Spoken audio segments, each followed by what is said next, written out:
January 2007 saw ASEAN leaders affirm their commitment to the creation of the ASEAN Economic Community by the end of 2015. A partnership to transform ASEAN into a region with free movement of goods, services, investment, skilled labor, and free flow capital. Finance forms a part of the backbone.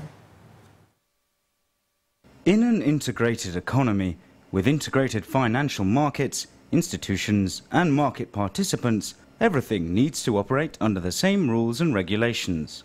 But this is no small task. An ASEAN-wide integration of the finance industry will require substantial harmony and cooperation between member states.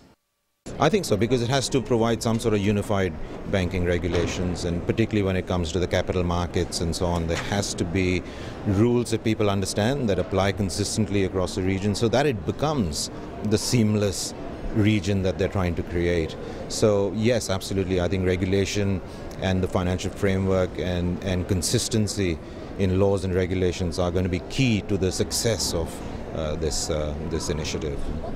Instituting a uniform regulatory structure across a region with numerous sovereign states at different stages of development is a daunting challenge. Individual players in the financial sector have an important role to play by identifying opportunities in the integration. But equally, if not more important, is the role multinational banks such as Standard Chartered have in the process.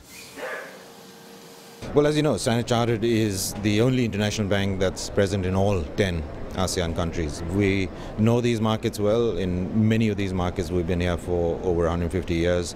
So we're almost like a domestic bank in many of these markets. We are a trade bank by origin. We continue to be one of the strongest trade banks in the world.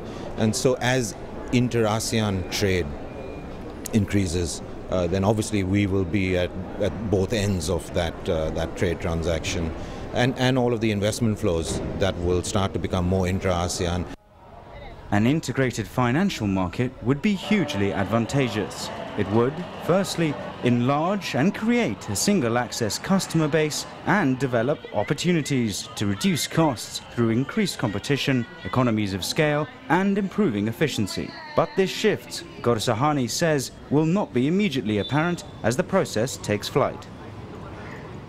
And it will take time for institutions to size up their opportunities, to see where they're going to get their synergies, where they're going to get their market competitiveness. I think more importantly, some of the financial framework that has been created will allow institutions now to look at ASEAN more as a economic bloc rather than get limited by the boundaries of their own influence, and that's generally their domestic market.